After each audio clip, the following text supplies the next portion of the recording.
Welcome to Adventures of an Entrepreneur with Bruce Bright Jr. Join the journey to become a successful entrepreneur with someone who's learning from experts and diving deep into the decision-making within his own business. Welcome to Adventures of an Entrepreneur. Today I'm talking with Angel Ribo. He is a CEO consultant. He goes by the CEO Confidant. He coaches CEOs all over the world, has a global brand, also has a deep mission and passion for helping underprivileged kids in Latin America. And we talk in depth about his nonprofit down there and what he does for them. A great guy. I love talking to him, learned a lot. Let's dive into it. Angel Ribo. Welcome to the show, Angel. How are you doing today? Very well, thank you. Thank you for having me, Bruce. And thank you everybody listening to us today. Oh, well, yeah. Thanks for taking time out of your schedule. I know you're a pretty busy guy. Yes, I am, but everybody is. So you're a coach of CEOs, you advise CEOs, but you haven't always been successful in where you are today. Why don't you tell us a little bit about your origin story, about how it all started for you? Yes, well, I mean, it's very early on. While I was in college, back in Spain, I'm originally from, near Barcelona. Since I was in college, I was always like working, and always, as I was able to speak English and Spanish, I always, was on some kind of international, environment, international arena. I was the president of an international organization, while in college. And, I started my international career literally when I finished college, because I started to work actually for the president of the university I studied on. And I started working at his office as an international programs coordinator, something like that. That was the title. And then, I moved to the UK to work for my first, American company ever. And that started starting going from, the UK into Latin America and then to the US. But since the 90s, I always worked for, large American corporations, mainly high tech, up until 2016. And then, I decided to become my own boss. And, as anybody else, you have your ups and downs, and you have, better companies, or maybe the same company and maybe a better boss, or and better leaders that are helping you, make progress throughout your life. And it's always a matter of being open. I felt always like, going from one country to another, conducting business in, I think when I counted the countries, I think it was like 30 something countries I had conducted business. Wow. I always felt myself like, I was a citizen of the world, so it was normal for me to reach out to people, even if I didn't speak their language, or even if I didn't really was acquainted with their culture initially. But at the end of the day, I think that there are these commonalities that allow us as human beings to connect with others, regardless of where you are. It can be as challenging, for instance, right now I'm, originally from Europe and I live in Texas, but you are, you right now live in Alabama. So it can be as challenging for a Texan to get along well with someone in Alabama. But I know you're not originally from Alabama. So, you probably also had your challenges when you were younger, moving from one state to another. So what I'm trying to say is that most of our challenges come from uncertainty and maybe not knowing, and maybe being fearful of what can happen in the future. I would say that I was kind of very courageous and a little bit daring when I was a kid, and that probably helped me all the way. Yeah, definitely. I mean, that's a common feature with entrepreneurs. You got to be able to take some risk, and shows it paid off for you for sure. Absolutely. Yeah. Risk. Yeah. I think risk is relative. Risk is not bad. Risk is not bad. If we were just enjoying taking risks, the problem is that probably when we were kids, obviously our parents love us, so much that they want us to get into trouble, and they want us to survive, right? Yeah. And they try to do the best they can with us, right? But also, I think that the risk has very positive things behind it. The concept of risk. You yourself, I mean, you told me before the conversation that you were a a basketball player, you still play basketball. For instance, we have had in Spain, very good basketball players in the NBA, as you probably know. Yeah. And many of them, those guys really took a lot of risks because Europe was not known in the basketball arena before, but they took a lot of risks. And eventually they became really successful here, and then they went back to Spain, and they made the Spanish national team win many world champions and European champions. Again, I think risk is fun. Risk is fun. We should probably like live more in the present moment, as opposed to thinking, oh, what might happen in the future if we did that. Just trust the process. Trust the process. It makes it more exciting too. If there's no exactly. risk, it wouldn't be worth it. Yeah, but you have to live it. People live obviously, not everybody takes risk positively, and and there's fear. And as you know, I mean, you interview a lot of entrepreneurs. There's a lot of entrepreneurs right now that they are in fear because of the uncertainty, because of the confusion, because of the frustration, right? Mm-hmm. I post on LinkedIn every single day, and I've been posting, for the last probably 12 months, I've been posting a lot about building bridges, like try to reunite, try to get together. I know there's a lot of reasons why we could be separated, that we could be like we're either on one side of the political aisle or another, or a religious or aisle or another. Yeah. That's the easy thing. In reality, I think that we are all genuinely good, and we are here to do good. I like that. Yeah, there's a lot of division right now, especially if you're watching the news or social media. It just amplifies it. It seems like it's everywhere. But we as broadcasters, I think that it's one of our roles is to be the leaders, to decide what we want to share with the world. Do we want to share unity, or do we want to share, this separation, this polarization? And it's up to us. It's not that we, I don't think we have to take sides in a way in which we have to separate from each other. I think that the beauty of this world is that we can help each other. And, I'm sure that when you started your podcast, you really wanted to make a difference in this world. That's why you did it. You had many choices, right? You could do many things with your time and with your life. And you decided to be the amplifier, right? You decided to be the conduit of, the experience of other people, so that you can help your audience. Yeah. You had choices, and you took this route. So I think that we are in a position of responsibility. This interview is going to be watched and listened to in many platforms, right? Yep. And some people will resonate with the message. And I think that, it's our role to help as much as we can to make this world a better place. I love that. I think you're perfect. I think you're right. Let's talk about your business, a little bit about what you do. Can you explain? Yes. What you do and how you started it? Yes. So I started it in 2016. I started my own consulting firm. So basically, as you very well said, my brand is the CEO Confidant. And the reason why it's called like this, it's because when I started my own business, actually, I didn't call myself the CEO Confidant right away. I just started to, analyze and think about what I had done in my life. How many companies I had helped, what kind of people had interactions inside those companies, where those companies were. And I realized that I had done a lot of work with a lot of corporations, mainly talking to the high level executives in those corporations. And that's why what I do today, as the CEO Confidant, what we do, because we are a team, what we do is we help both corporate CEOs and established entrepreneurs to bridge the gap globally for expansion and exposure. We strongly believe that going global, going international is a great way to accelerate the growth of your business. That's what I think, and that's what we do. I mean, it makes sense. The broader your audience, the more money you can make.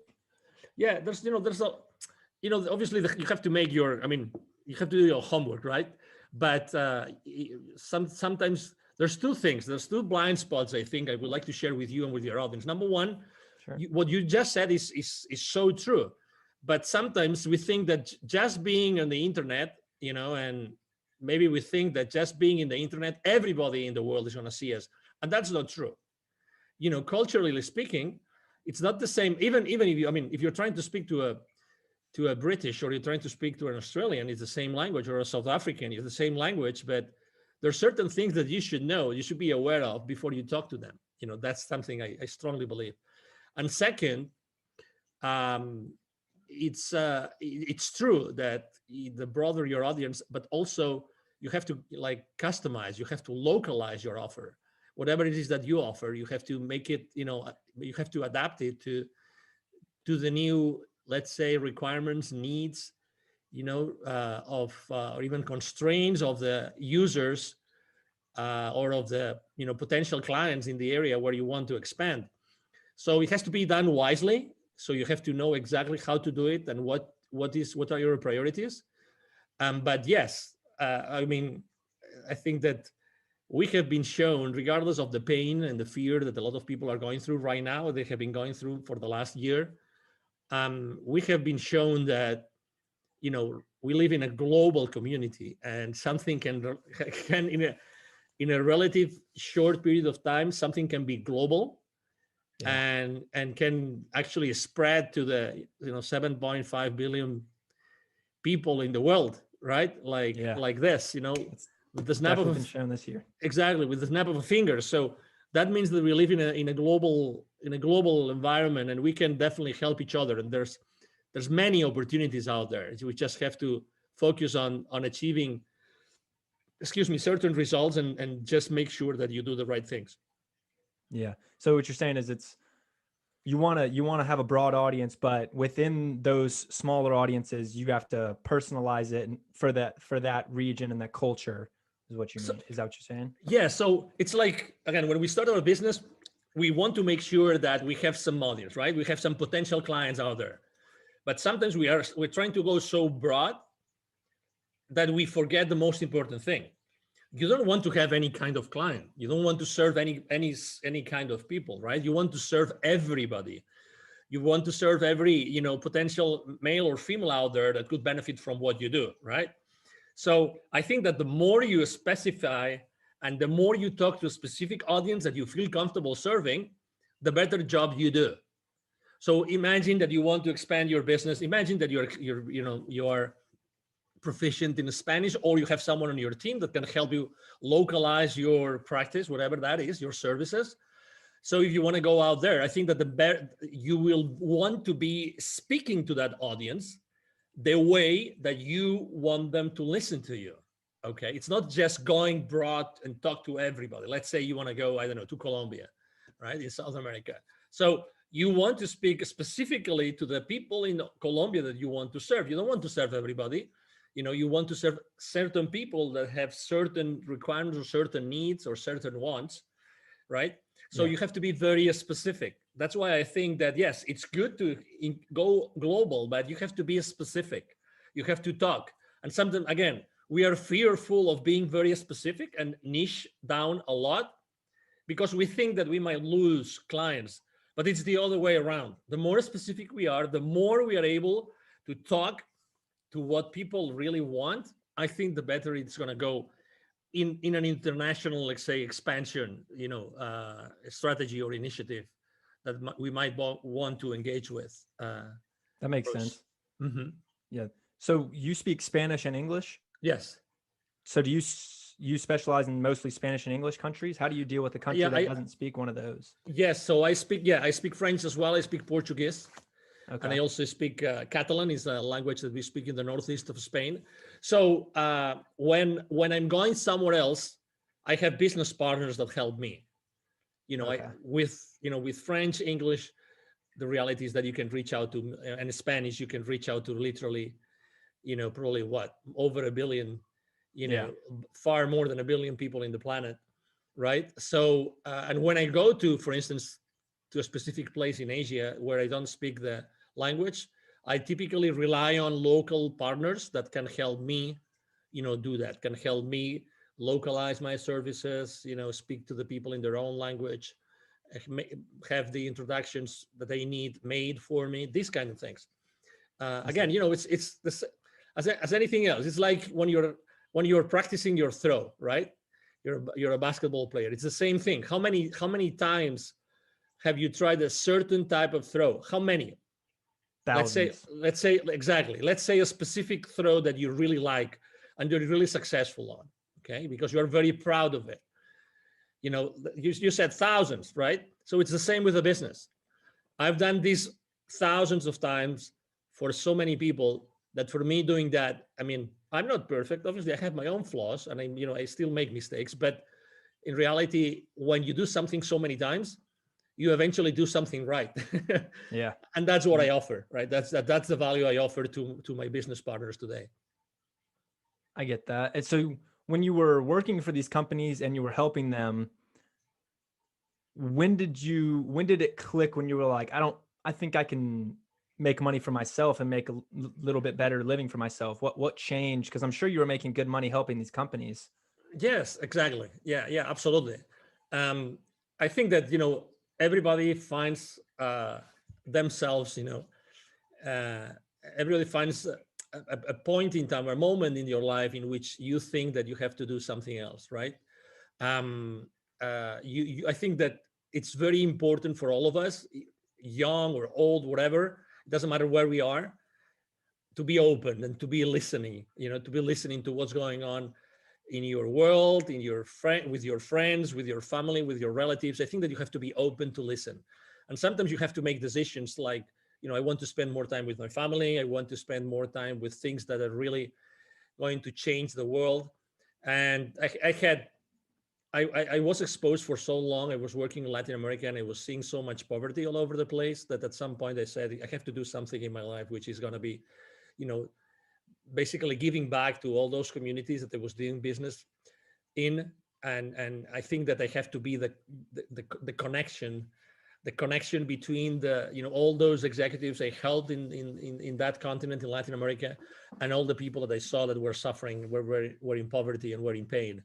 And I think that was the trigger, the need to give back, the need to go back to the world, in this case Latin America. And as you know, you've seen on my resume or on my bio that I created, or we created together with two other executives, we created Wisdom for Kids, the foundation that we help underprivileged kids in Latin America become entrepreneurs using their local resources. So I had helped so many entrepreneurs, and I had also helped so many companies that we decided, all three, we're three co-founders, we decided to start Wisdom for Kids and to start giving back. I would say that was one of the reasons. So you just found a deeper purpose. You said, I have to do something Yes, that gives me more freedom, allow me to give back. Yes, exactly. And again, it doesn't mean that I didn't take risks. Obviously, we all take risks, probably more risks all the time. Exactly. But it's okay. It's like sometimes we are too constrained ourselves by the fact that we want to fit in. We are looking for social approval, right? And we have to measure our words to the point. I mean, we are too resistant to what's going on around us. We are always analyzing, why did he or she say that? What's the reason behind it? I mean, is it possible that someone doesn't really have an agenda and that person is just who they are and they just say whatever they feel? And, I think that things are already too complicated to overcomplicate them more and overthink stuff. I think, honestly, regardless of where everybody is right now, I think that we all have a good heart. We all want to help each other. And and even if we burned some bridges last year, because it was a tough year for everybody, we always can rebuild those bridges, and we always can do a better job as a community. And I really think that, again, as I said before, your role as a broadcaster right now, it's really, really important. You're really here to do extremely important things. And obviously we all start from small, right? But still, I mean, you're exposing yourself, and you could have looked for a super fancy studio and everything. I mean, I see that. I mean, I see where you are. I picture myself where you are right now, and I feel so much identified with yourself, that again, you're being yourself. You're fearless, and as you are exposing yourself, and that's sometimes it can be weird, and you can you can be uncomfortable with what you're doing, and but it takes. I remember the first time I shot a video with myself of myself, the first time ever on Facebook that they went live. I mean, I was under so much pressure. I mean, I wasn't interviewing anybody. It was just myself talking about myself and about my life. And I was under so much pressure that as soon as I hit, stop broadcasting, stop on Facebook, I remember crying like a baby just because the pressure was so high. It was so, and I had been in front of literally over 1,000 people on a board, on a ballroom. I had, and I have spoken publicly for many, many, many years. But still, we are human beings, and we have to acknowledge our limiting beliefs and our fears. That's who we are. Yeah, I kind of pieced this together. I'm in my closet right now. I kind of turned it into a studio. Cool. I built a desk in here. That's what my computer's on. My sister painted this banner. So I'm just kind of. How old is your sister? Huh? How old is your sister? She's 19, about to turn 20. Yeah. Awesome. So she's in college too, but yeah, I asked her to paint me something and she knocked it out. You see how simple it is? I mean, you're a great example, Bruce. You're a great, great, great example of what we should all be doing. And my favorite mantra when I speak with and work with, both corporate executives and with entrepreneurs is take imperfect action now. Take imperfect action now. I like that. So, yeah. So, I mean, I love it that you involved your sister. I love it that you're doing it in the closet. So, you have your own space, like your private space, right? And you also have, there's a jersey on the wall. So it means that you like sports, right? Yeah. And people that know more about NFL than myself, they will identify, or football, will identify that jersey better. I'm coming more from a soccer kind of life, being originally from near Barcelona. But yeah, again, what does it take to start your own broadcasting station, right? So not much, just wanting to do it. Yeah, not a ton. It's just more time, really, more effort than anything. Exactly. Want to do it. Exactly. So it's you're a great example. So I really congratulate you, Bruce, for what you're doing. Well, thank you. I like what you were saying about everyone is generally good, because that's a positive outlook. I think it shows something about your mindset. I like talking about entrepreneurs' mindsets and kind of how they think. And most of the entrepreneurs I've met all have very positive mindsets. They're always seeing opportunities in things. And the fact that you said most people are generally good, it's kind of a glass half full perspective, which I think is really cool. Have you always been a positive kind of guy? I think looking for opportunities? Yeah, I think that everybody is genuinely good. Everybody, honestly. But we, again, sometimes we get into that space in which we want to defend ourselves. We want to, try to justify ourselves, which we really don't need to, because when we do that, we're trying to fit in. We're trying to be socially acceptable for someone or some group, whatever that is. Again, I'm as you can imagine, I'm extremely respectful. The only way you can do business in so many countries is if you are extremely respectful and you honor the cultures and the people that you meet all the way, right? For so many years. And obviously, if you walk your talk, right? If you walk your talk, that's the only way you can do it. I would say that, yes, my father is one of the most positive, optimistic, people I've ever met in my life. And I think that he's made a huge impact in my life. I remember going to he always was an executive in large corporations. And I remember going to his companies over the weekends since I was a kid.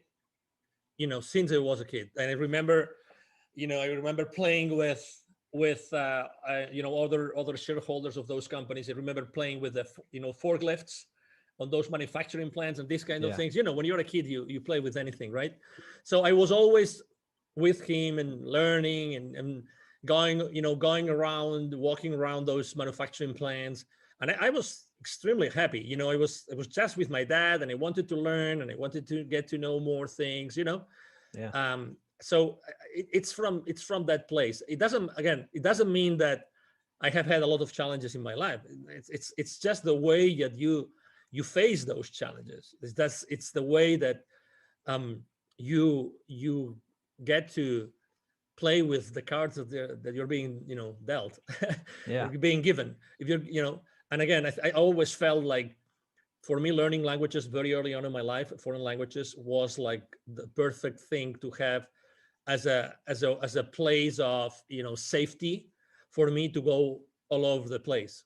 So obviously, I meet a lot of people that I have met a lot of people that speak other languages that I don't, but still, there's always some common language that you speak. Or for instance, I am a member of the African Chamber of Commerce here in the Dallas Fort Worth area. So I meet with African government delegations very often. Some of them speak English, some others they don't. But there's always a common denominator. There's something that we can do, and we can always draw, and we can always use our hands and our eyes and our expressions, and there's so many things that we can do. Again, I think that the world itself is full of opportunities all the time. Yeah. Not necessarily everyone starts on the same level, but there's definitely, everyone has opportunities. You just got to make the most of whatever you've got. And also, for someone, as you said, starting like you, you see different opportunities, and that's good. That's perfect. You probably see opportunities I don't see, which is good. And probably also I am biased, because I've lived a few more years than you, and probably you see more opportunities than me because I am biased. And that's the beauty of being young and seeing the world full of opportunities. That as you are not as biased as I am, just because of my age, right? Yeah. Of my experience, you probably are going to take fights, like good fights that wouldn't take. That's the beauty, and one of those fights is probably podcasting, and that's awesome. And you will be exposed to great knowledge, to great people. You are yourself opening to opportunities. And even myself, I could, when my team was supporting me and interacting with you when we were trying to set this interview up, again, my team could have said, no. This guy doesn't have an audience, he just started. And you know what my favorite answer is? When sometimes they tell me this, I tell them, so what? So what? So what? So what if, Bruce's podcast episode with me, there's someone listening to that episode and they learn something, and I humbly teaching something to someone, so what? Who knows who's going to listen to this episode today, Bruce? Again, so I think that the so what attitude is also a way to see the world full of opportunities. And we're going back to the same place, so what? So what? A lot of people say a lot of things, but so what? Start using that. Start using the so what, so what? Yeah, I like that. Yeah, it's really eye-opening. So what? Okay, so tell me what you mean by saying that. So what? So he has a very short audience or a small audience. So what? Yeah. What if he has 1 million followers in a couple of years? And he still has this episode up, or so what? Yeah. Again, I like to spend time with people that really trust in themselves. Awesome. Well, I appreciate it. No, of course. Let's go back to Wisdom for Kids. Why don't you talk a little bit about what y'all do? Because you said you helped a ton of Latin American kids so far. What exactly do y'all do? Yeah, so basically, there's, just to put a little bit of context here, in Latin America, in 2012, there were about 170 million kids in Latin America, okay? Of these 170 million kids, 81 million kids were living in poverty, all right? Wow. So picture this, 81 million kids living in poverty. Of these 81 million, 22 do not have access to drinking water. Okay, they do not have access to drinking water. So they have to really figure out how to do it, how they're going to drink water and find water and get themselves, washed, whatever that is. It's challenging. So basically what we do is we identify communities that have, kids in need, and there's different levels of poverty depending on what community is, if it's a urban, suburban, rural, or even indigenous.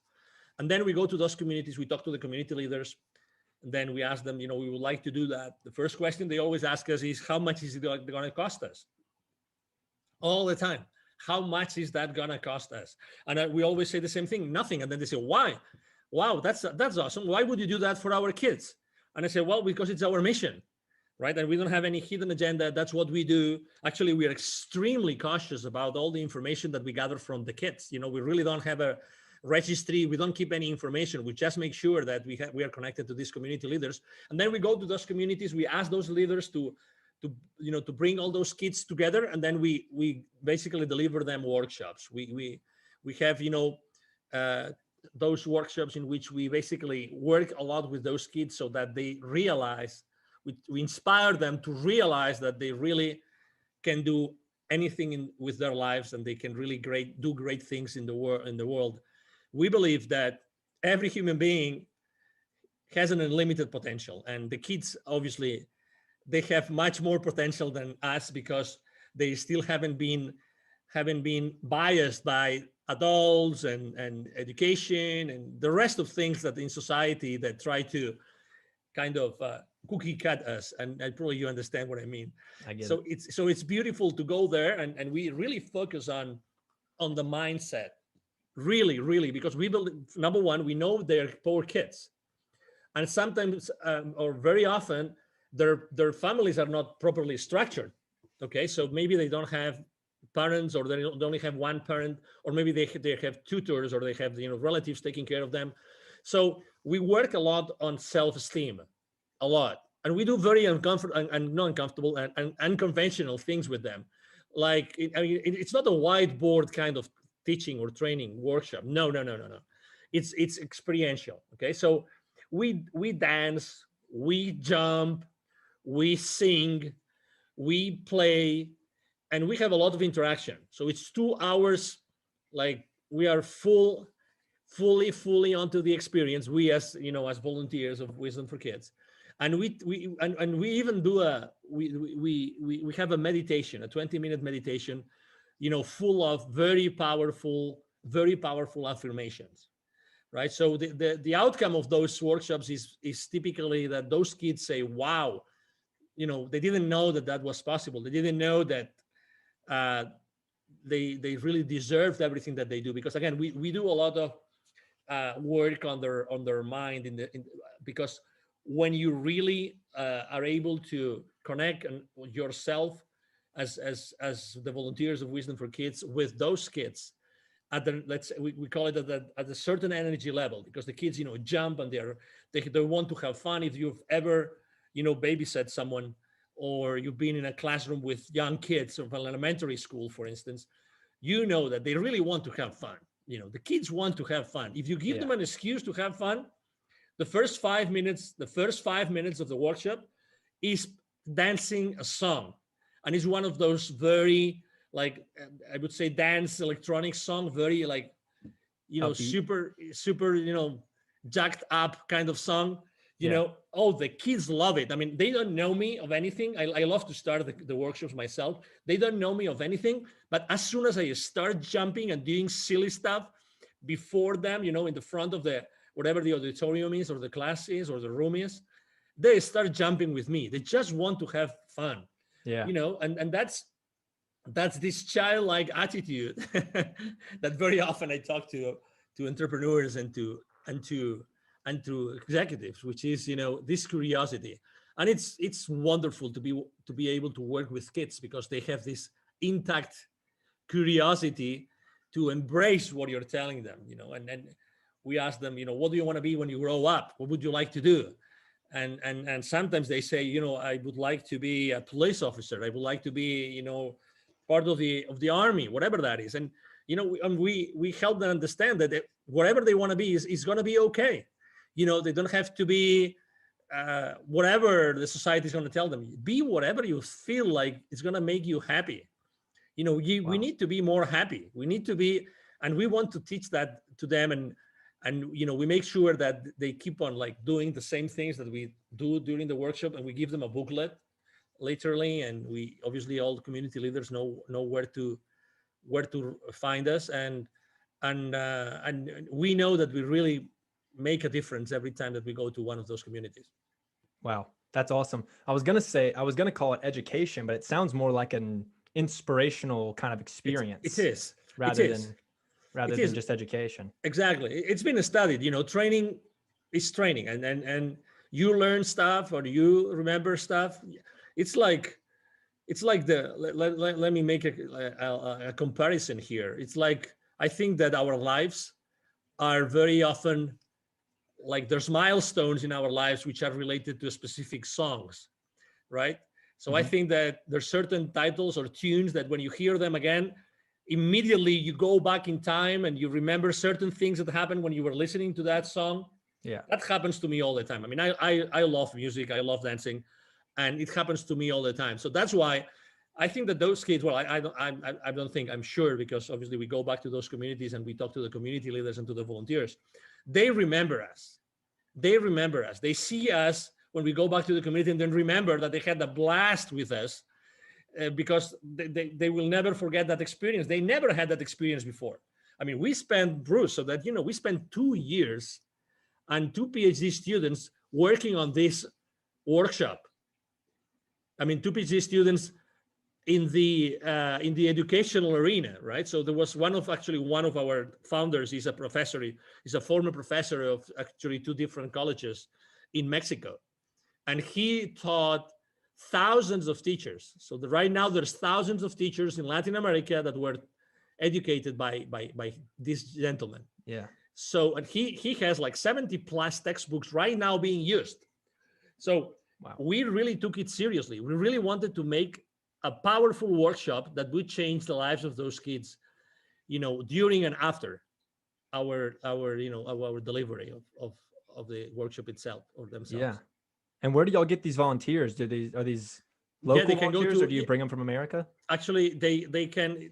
I mean, we receive requests, all the time. If you go to wisdomforkids.today, wisdomforkids.today, there's a place where you can actually sign up as a volunteer, wisdomforkids.today, and that's where we get our volunteers. Obviously, also the word of mouth. When we go to communities, people want to engage, people want to be with us, and people want to be able to be part of this and follow up with the families afterwards. I mean, that's why I said what I said before. I mean, I think that people are genuinely good and they really want to make a difference. Yeah. Oh, just had a question. I forgot. Well, That's okay. So back to your business, do you have any like future goals that you see yourself 5-10 years down the road? Do you have kind of like a vision? I know a lot of people Yeah, have one of long-term visions. yes. So I consider myself a connector of the unconnected. I think that there's a lot of people that need connection. I think that just last year, just the last 12 months, Bruce, there's been literally millions of people that have lost connection at some point, at some level. Connection with others, connection with institutions, connection with the rest of the world, with the rest of the community. So I consider myself someone who really wants to help people connect, okay, to help people connect. And that's why I said, I was so blessed to be able to work with, so many high level executives throughout my life, that I think that my mission is to connect as many people as possible and make them aware of what's happening at the bottom of the world, at the bottom of this society, which is the underprivileged kids. And Yeah. we have a huge responsibility, I think, as human beings, to make sure that we really take care of the ownership of these kids, the children of the future. I think, the children of today, which is going to be the future of leaders. our world, right? So I think that we have to be there. I think that, so that's my goal. My goal is to be able to help as many thousands or hundreds of thousands of kids in Latin America as much as possible, but also making sure that we connect these people with, these very high level executives with these people that are suffering today, the people that live in poverty. And that's my goal, to keep on being a connector, to keep on being extremely present in the corporate world, but making sure that my message transpires, the message of supporting the ones that need it the most. Okay. And that's what I am. I consider myself, I sometimes, interview, C-level executives, and I'm extremely picky about the interviews I conduct. But when I do that, I make sure that there's always a message. There's always this individual that has this amazing personal story that eventually kids can relate to. I remember, I mean, when I started Wisdom for Kids, actually, I started recording messages from CEOs and from C-level executives, so that I could use those messages to inspire the kids. So actually, I bring those messages from CEOs in America to Latin America to show those kids that they can become entrepreneurs when they grow up. That's awesome. That kind of ties back to your global brand, because the more reach you have as a brand and as a person, the quicker you can accomplish this mission or help more kids. Absolutely, I agree. Yeah, I totally agree. I mean, I couldn't agree more. It's like, again, my exposure, my impact, my influence is just it's just a conduit for being able to help the most underprivileged be inspired by the most enlightened, or the most empowered, or the ones that really have powerful messages, or the ones that have accomplished so much in the world today. That's why, again, my presence in the corporate world is so strong, because I want to nurture all those relationships so that we can all together reach out to the most underprivileged, but together. Yeah, I love that. I like talking to people with a deeper purpose, and that you clearly have a really admirable one. Thank you. I also ask this. I usually ask all the people I interview this because it's interesting to me. Do you have a morning or night routine that you kind of stick to? Because I've found that most entrepreneurs they're like really rigid in their morning routine. They wake up and they do the same thing, kind of. Do you have one of those, or? Well, I have affirmations. I have to say, I used to. So depending on I mean, number one, I really don't want to be hard on myself. Okay, so everything I do is fine, and I am very compassionate with myself, because otherwise, there's so many things going on in my life, and I have kids, and I have to take care of the kids and the family and the business and my clients and my team and everything, right? So that's the first thing I would like to say. So I mean, there's things I do, and I do consistently, and there's other things that I do from time to time. So, for instance, I have my favorite affirmations. I have my favorite YouTube channels that I follow. That I have my favorite videos that I play in the morning. I have my favorite things I journal on, and that's what I feed my my brain, and what I feed my being. Yeah. I meditate every single morning, and I have a meditation group that I meditate every single morning. I've been meditating with them for the last 1,100 something days, literally. Wow. Every single morning. We are a group of 9 people from many different places, and we follow a practice which is called the intention experiment, which was intention experiment, which is actually inspired by a book called the same way, in the intention experiment, by Lynn McTaggart. Which every week we intend for something different, and it's actually one of the anchors of my day. You were asking for this, so yeah. I think that it's really nice to start the day in a place where you are actually giving yourself, for others, and intending for something. We intend for something good every single week, and it's a nice way to start the day. Awesome. Yeah, I asked that because I usually try to pick up a few and try them. So I've been taking cold showers every day, and that's terrible, but I've been doing it for like a week now. I wake up at 6 a.m. every day now for like the past month or month and a half. I don't journal. Journaling is the one I just can't get myself to do. I don't know how to do it. I'm not good at it. But meditation is something I've tried. It's hard. Yeah, I do the shower. It's funny that you mention it. is one of those things that I have so much already incorporated into my life that I didn't give it the importance that it deserves. But I've been taking cold showers.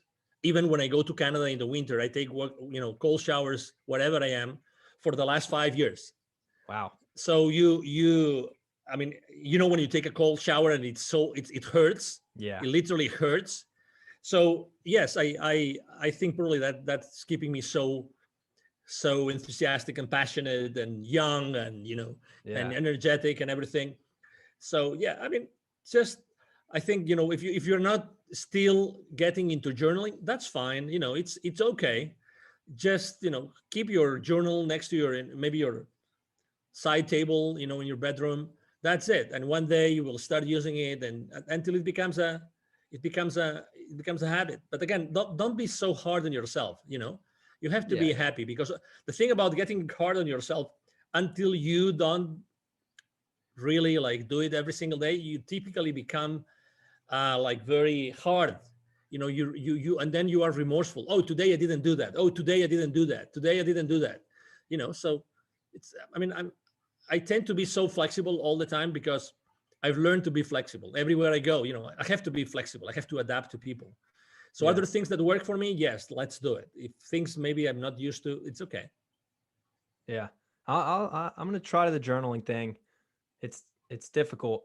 But I like the cold showers so far. It's energizing, and it's just kind of like a mental test almost, just like putting yourself through something that's not fun just because you can control it.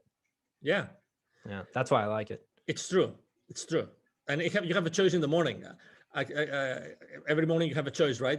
It's either cold water or warm water or so, right? So I like it. I like cold showers already. All right. So before I wrap it up, I usually end it with this question.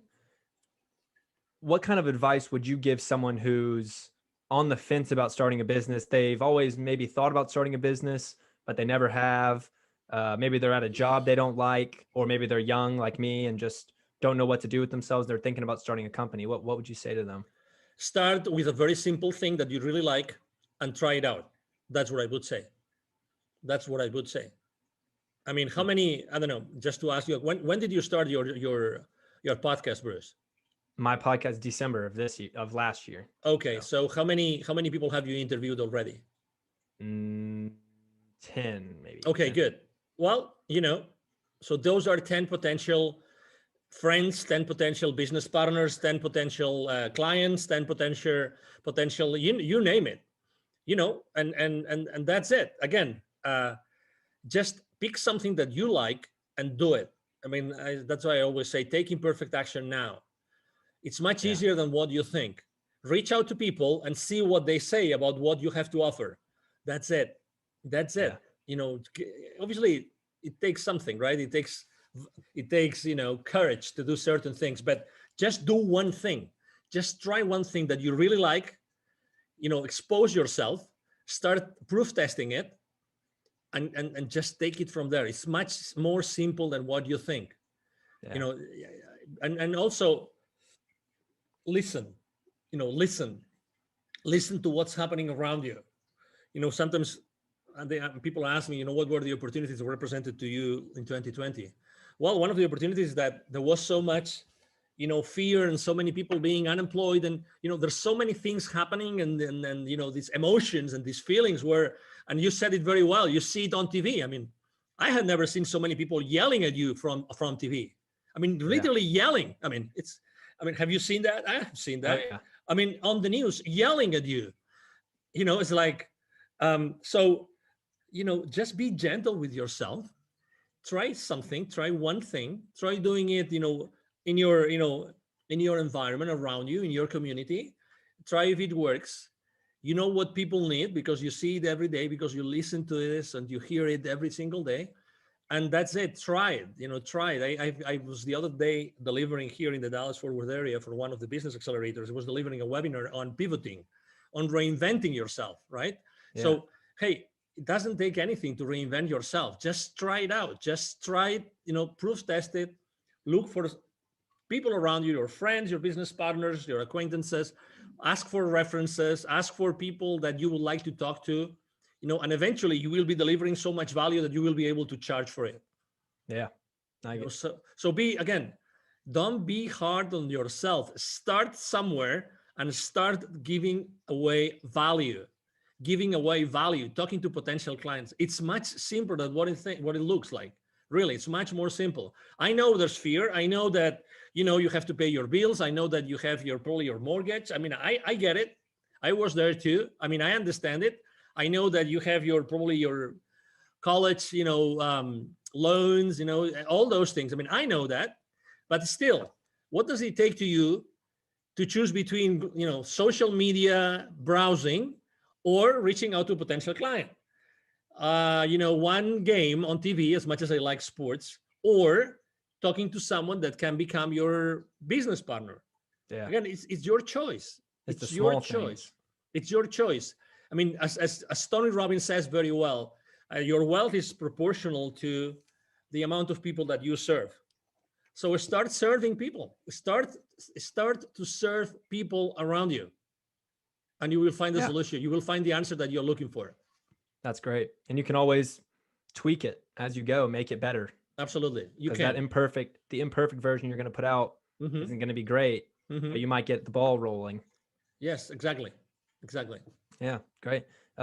Is there anything I haven't brought up that you want to talk about that you're excited about? Oh, no. Maybe just to give your audience my contact details in case they wanted to reach out to me. Again, my name is Angel Ribo. Ribo spelled as in R-I-B as in boy, O. And my brand is the CEO Confidant. You can see me. You can find me very easily online. I'm everywhere you can think of. The CEO Confidant, Angel Ribo. You can go to LinkedIn. I'm very active there. I post every single day. I post both business-related content and personal. I believe strongly in building bridges and helping people. I have supported so many people launching their initiatives, their podcasts, launching their books. So many things. And if you want to reach out to me directly, just send me an email to angel@angelribo.com. Angel@angelribo.com. Again, Ribo spelled like R-I-B as in boy, O. And thank you so much for the opportunity, Bruce. No, yeah. Thank you for coming on. Perfect. We'll put all that in the show notes also, so they can get it there. Beautiful. Thank you. I appreciate you, Bruce. And thank you, everybody listening to us today. Yeah. I'll talk to you soon. Talk to you soon. Bye-bye. Yeah. Thank you guys for listening to this episode. Please rate and review the podcast if you are enjoying what I'm talking about. I'm trying to grow the podcast and get it up in the rankings. I'm having a great time doing it. I hope you guys are enjoying it. I've got some big interviews planned for the future. So stay tuned and talk to y'all later. See ya.